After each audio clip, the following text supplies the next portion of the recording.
Good day guys, ano ka ba ulit sa ating channel, isa mapagpalang araw sa lahat kasi nakapag-share naman tayo ng bagong ideya sa ating motorsiklo. Today's vlog ay isang Honda Horizon 25, nagkaroon ng aktual na tunog ng piston slap at kung paano ito ayusin. So yun, pakita ko guys sa araw na ito, let's go!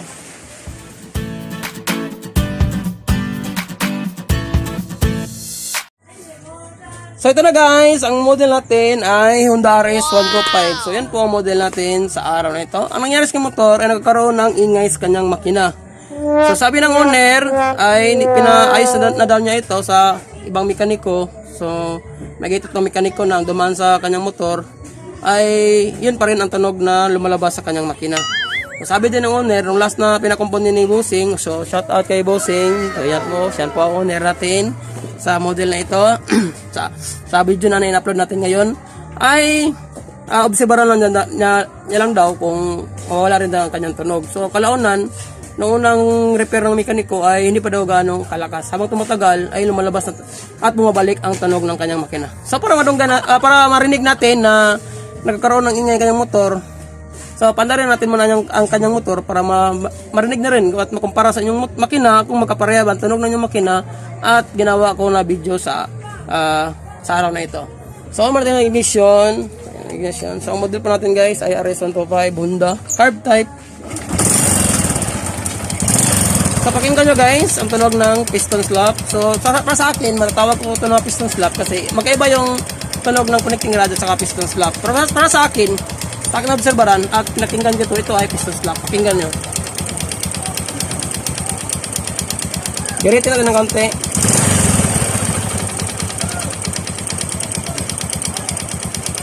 So every time na ang kanyang makina ay bumababa ang kanyang minor ay nawala at naipagkataon na lumalabas yung tunog ng kanyang piston pin o piston slap. Kasi yung masasabi natin siya na piston pin kasi magkapareha lang tunog ng piston pin at saka piston slap. So ulitin natin. Oh no!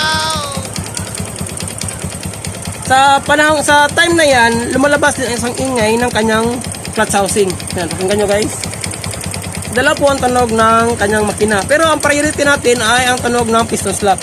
So para ma-confirm natin kung totoo talaga na ang ating nala ay piston slap, ay kailangan baklasin mo natin yung kanyang head at sa kanyang cylinder block. So yun ang pinakaunang priority natin sa video ito. So, siyempre, ang pinakaunang natin gawin, baklasin mo natin yung fairings at saka air cleaner at saka carb. Saka natin makita ang sitwasyon sa loob ng kanyang cylinder head at saka cylinder block. So magikin na natin. So ito na guys, nabaklasan natin yung air cleaner, yung carb. Siyempre, hindi ko na napakita sa inyo kung paano ko binaklas kasi napaka-basic lang magtanggal ng air cleaner at ang carburetor. So ano po importante ay mapakita ko sa inyo ang pagbaklas ng ating cylinder head at cylinder block. So simulan natin baklasin ng kanyang cylinder head. Siyempre, may apat na nut to, natural. Yan, kita nyo naman, napakalutong pa ng tunog ng nut. So isa sa na-obserbaran ko sa kanyang cylinder block is hindi na siya original. So kita nyo naman guys, yung kutis, ilapit mo ng camera, camera lens. So magkaiba po ang original na klase ng block at saka class A. So kapag class A, kahit hindi mo tingnan yung lalagyan niya, alam mo na agad kung ang yung block ay hindi original kasi sa kutis pa lang kitang-kita nyo na. Magkaiba kasi yung original na block kasi ang kintab niya is napakaganda talaga. Dito katulad nito, kita nyo nagkakaroon na siya ng pag-fee. So may idea na tayo guys na possible na ating hinala ay piston slap. Kasi nga, nakita naman natin na sabi rin ni Bossing, interview ko si Bossing ay hindi na daw original yung block niya. At ito na daw ay replacement. At pinalitan na ito ng mekaniko. So laki-laki na rin ang gastos ni Bossing kasi sabi ni Bossing umabot na daw ng siguro estimate ko lang tatlong mekaniko na dinaan ni Bossing ay nasa mga 14k o 12k, hindi ako sure, basta ganun. Kasi una sabi ni Bossing gumastos siya ng mga 3k, pangalawa nasa mga 7k, tatlo na naman sa mga 3k. Hindi ko alam sa akin kung ilang magastos ni Bossing sa pagpa-repair niya sa kanya. Sabi ko sa kanya, siyempre unti-untiin lang natin kung ano makita natin kasi para sa akin ang suspetsa ko ay piston slap. Yan guys. Kung may katanungan kayo tungkol sa ginawa kong video, maaari kayo mag-iwan ng comment sa baba. At kung ikaw ay bago pa sa channel at ngayon lang napadpad, hiningi ko suporta bilang subscribe at pinutin bell icon para lagi kayo updated sa aking mga bagong video na ina-upload. Maraming salamat. So yun lang guys. Siyempre tanggalin mo itong stud bolt sa gilid. Sa gilid, dalawang stud bolts. Yung nung last na video na in-upload ko, nung nakarang araw, nung Honda XR 125, actual na tunog ng connecting rod, ay totoo na talaga na connecting rod yun. Kasi ilang beses na ako nakapag-overhaul ng motor na ganun ang tunog at ganun din ang sitwasyon. Every time na binaklas ko, ay nagkakaroon talaga ng problema sa kanyang crank pin. Pero sa sitwasyon ni Bossing, ay may problema ang kanyang makina. Sabi ni noon ng una, tumawag sa kagabi. So, sabi niya, magkano daw magastos sa connecting rod. Siyempre, sabi ko naman sa kanya, wag mo nating sabihin connecting rod unless hindi natin maririnig ang actual na tunog ng inyong makina. So, ganyan na guys, pinakinig ko sa inyo ng unang video na actual na tunog ng piston slap kasi na partial ko na ito, napakinggan, hindi naman siya tunog ng connecting rod. So, baklasin mo natin ito palang kanyang tensioner. Magkaiba po ang tunog ng piston slap connecting rod guys. May video na ako na-upload ng mga iba't ibang uri ang tunog ng makina. So mga unang video ko na rin, matagal na rin yun, mag isang taon na rin yun. Doon pinakita ko ang iba't ibang uri ang tunog ng maririnig yun sa makina. So doon pinakita ko sa inyo ang sitwasyon ng piston slap, yung may alog sa gitna ng block, yung piston. Kapag may alog yun sa gitna, may possible na ang piston slap ay lalabas na tunog. So ibig sabihin nagkakaroon ng pag-ublong sa loob ng kanyang block. Even though hindi siya nagkakaroon ng usok, pero ang sitwasyon ng piston at block nagkakaroon ng alog. Kaya ganyang tunog ang lumalabas kapag piston slap. Hindi natin masasabi na lahat ng mekaniko alam yung piston slap, pero halos kadalasan ng mga mekaniko na experts ay alam na nila ang tunog ng piston slap. Magkaibahan ng piston slap at connecting rod. So yun guys, nabaklasan natin. So nakita nyo naman yung tensioner tosser niya ay bago. Yan, fresh na fresh pa yung kulay. Ibig sabihin napalitan na ito ng naunang mekaniko. So yung carbon, yung kanyang ilapit ng camera boss. Kita nyo naman yung lapit ko pa.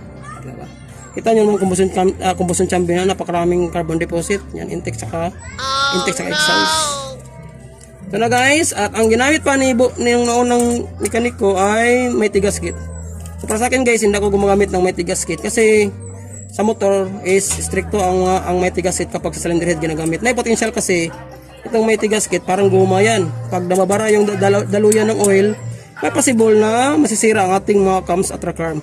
So mas recommended ko pa rin yung liquid gasket. So ito na guys, pasensya na kayo, pinutol ko yung video kasi may dumaan na nagtitinda ng isda, medyo maingay yung trompa niya. Narinig nyo naman kanina, di ba? Yan. At ang obserbaran ko sa kanyang chain guide ay matigas. Oh, tingnan nyo guys. Malapit ng camera boss, oh, matigas. Dapat nagkakaroon ito ng play. Oh, matigas siya, oh. Hindi nag-work, oh. Possible na nasobrahan ito ng higpit. So tanggalin natin itong isang chain gauge baba. Yung isang chain gauge sa itaas naman, yung natulak ng toser, ay tumagilid. Ano? Tumagilid. So, baklasin natin yan. Tanggalin na natin itong block. Kasi dito tayo nagsuspitsa eh. Kapag nabaklas na nito, check din natin yung kanyang side plane ng connecting rod. Siyempre guys, para matry natin kita rin sitwasyon ng kanyang connecting rod kung may problema din ba ang kanyang connecting rod. Yun guys, untiin lang natin. Yun. So nilagyan pa rin ng liquid gasket yung babang bahagi ng kanyang block. Yun guys, napakadumi ng part nito. Kita nyo naman, may putik pa na parang liquid gasket na sobrahan ng lagay.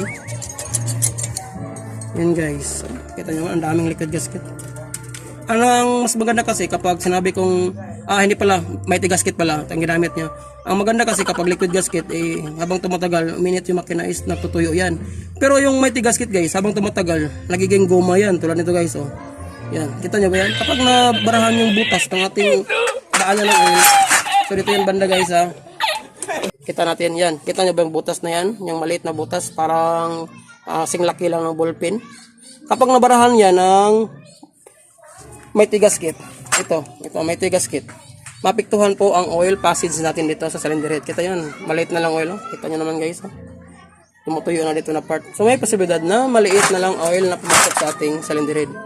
At mahirapan pang mag-workout ito kasi magkaroon yung pag-stock up. So hawakan mo boss. Ito na yun. Tanggalan natin ang block. Yan. So sa block, sa sitwasyon sa block ni bossing ay nagkakaroon ng, tapit mo camera boss, ng kalawang. Yan. So may kalawang siya. Yan. Yan guys, may kalawang siya. So meron na siya mga maninipis na guhit. Yan. So may posibilidad na may problema na ang block ni bossing. So para ma-prove natin kung piston slap ba talaga ang ating hinala, kasi yun yung narinig natin.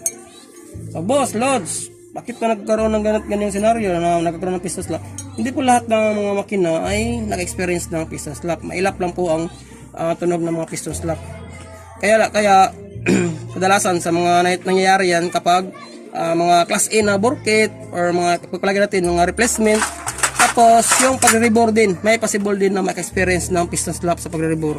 Kasi di maiwasan, umuublong yung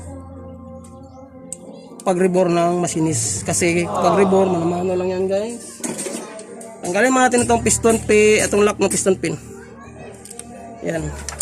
Boss, patulak boss. Ito boss, yung pin boss. May plus ko dyan. Ito. Yan, tumaamin na nasa gitna. Tulak na yan. Tapos sabay pukpok. Makikita mas camera. So pinaka the best kapag wag lipat mo boss. Kani boss, yan ayan. Kana yung piston pin. Yan piston pin tamaan mo. Kana yan. Yan guys, tanggal na siya. Ayan. So yan guys, tanggal na ang kanyang pin.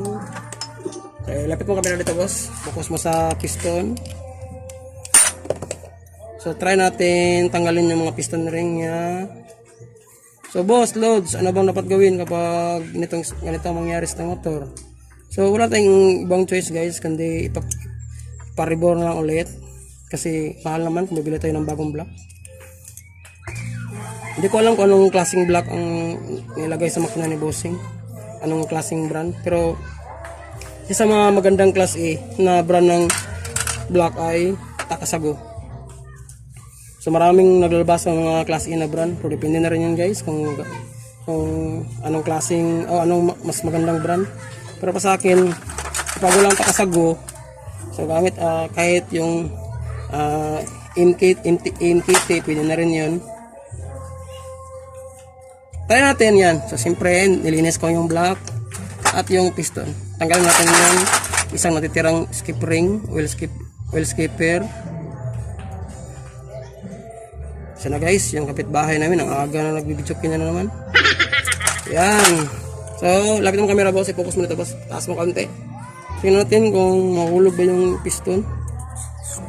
Yan guys. So sa gitna, maluwag siya sa gitna. Ito sa gitna. So try natin alugin. Try natin alugin kung may tunog ba.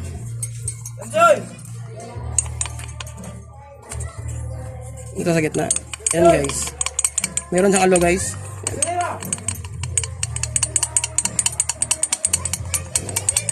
Yan guys, so tinatpakinggan nyo, may alog siya sa gitna. Ibig sabihin, kapag dito na part, namimira sa yung motor, dito siya nagkakaroon ng tunog. Yan. Yan po ang tunog ng piston slap. At nahulog din yan guys, maluwag din yan. Sabi ng iba, maluwag talaga. Yes, kasi nagamit na yan piston. Kaya lang, sa sitwasyon ni bossing, ito ay hindi original at ito ay class A. May possible na kapag sa mga class A, maka-experience ng mga piston slap ang mga motor. Hindi po lahat ng brand, nakadepende po yun sa klase at quality. So sa brand ni bossing, hindi ko alam kung anong brand to, kaya naka-experience siya ng ganitong senaryo. Pakinggan nyo ulit guys. Yan. Yan po ang tunog ng mga piston slap. So ang gagawin natin, paparebore muna natin ito. Yan ang second choice natin. Siyempre, baklasin na rin natin yung block niya. Since narinig na natin yung isang problema ni bossing. So dito tayo boss. para kumpleto ang ating trabaho, baklasin na rin natin yung loob ng kanyang cylinder head. Yan lang boss, essential lang yung camera. So makita lang ng ating mga viewers. Okay, tanggalin natin yung cams nya.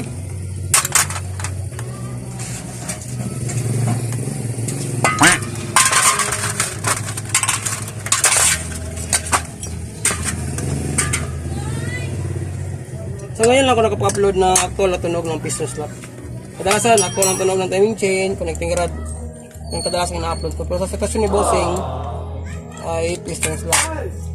Check din natin yung side play ng kanyang connecting rod niya mamaya guys. Tanggalin natin itong lock ng cams para ba sa mga boss.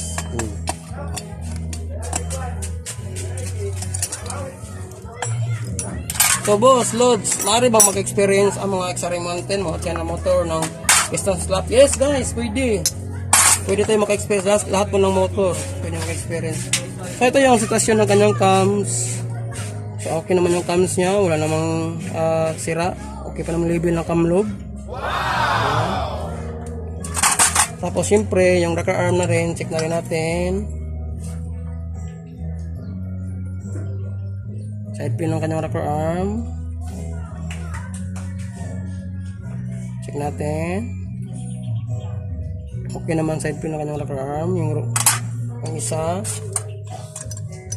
Silalim.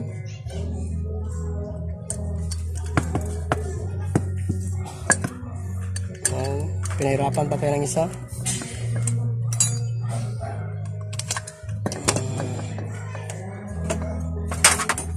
Ayaw pang magpatanggal. Yan guys, tanggal na siya. Sorry. Check natin yung side pin ng rocker arm.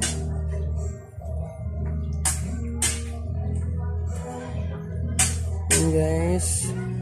Yung isa may alog na. Pero ang mas priority natin guys ay ang piston slot. Kasi yung kapag nagkaroon ng ganitong tunog, anong ganong tunog na narinig ko sa inyo kanina ay hindi yun maka-apekto sa ganitong sitwasyon ng rocker arm. So, yung tunog lang sa block, yung may pagkasibol na malakas. So, dito sa kanyang connecting rod, check na rin natin yung kanyang side play.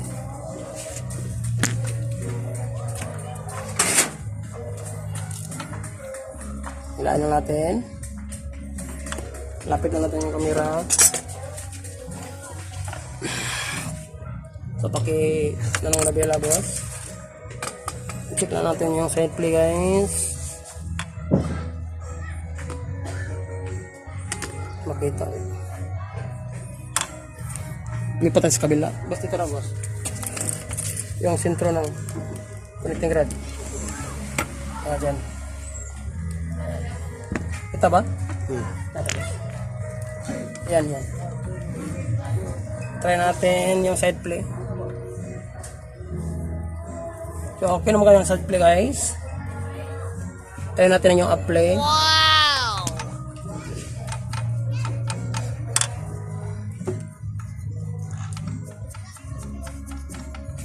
Okay naman yung up play niya.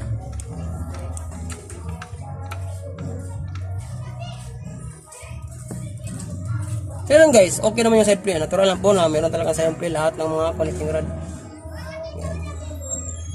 Pero sa sitwasyon ni bossing, kailangan natin siyang iparibor kasi ito yung mas pinaka problema talaga ng kanyang motor, yung tunog ng piston slot. Yan guys, pakinggan nyo. So yun guys, update lang ko kayo sa part 2 ng ating video pagkatapos natin itong ma-assemble. Ayos. Ito na guys, naparibor na natin yung kanyang block. Yan. So, bago na rin yung base gasket niya. Ito po ay original. At, bago na rin yung piston niya. Yan guys. Ang piston niya ay Rebor 25. Ibig sabihin guys, nung unang piston niya ay standard pa lamang. So, yan guys, hanapin yung 25. So, yan guys, klarong-klaro sa camera yung 25. Ibig sabihin, pinaka-unang Rebor pa ito sa kanyang block. Nung unang mekaniko, sa standard size pa siya. So, ito yung unang piston niya. Hanapin natin. So, ito yan guys. Hanapin natin yung standard. Kung klaro ba. Yan, nasa gitna. Yan. Steady. Tapos, ito naman yung bago natin, 0.25. At kita nyo naman ang kanyang liner na pakintab na. Yan. Katulad kayo na may guhit at may kalawang pa. So ang gawin natin, syempre, asimbol natin yung piston niya. So ito yung brand ng binili kong piston, Makoto. So wala yung nakasanayan ko na brand ng piston, yung OEM. So ito lang muna, Makoto, kasi okay din naman ito na brand. So ngayon, asimbol naman natin yung piston ring niya. So ito yung package ng kanyang piston kit. So meron siyang lock, yan. Yan dito yung nakapaloob ang kanyang mga ring. So may kasama na rin siyang piston pin. Okay, so asimbol lang muna natin itong piston ring niya. Yan. Clean na natin yung karton. So sa piston ring niya, ang lama, mayroong dalawang compression ring yan, guys. Yung first compression ring at saka second compression ring. So siyempre, ang una natin i-assemble ang kanyang oil ring, yung oil skipper, yung dalawang manipis na ring. Yan, guys. Yan. So pasensya na guys. Masamang panahon sa amin dito. Yan. So dalawang manipis na ring. Kaya bilisan na natin.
Few moments later.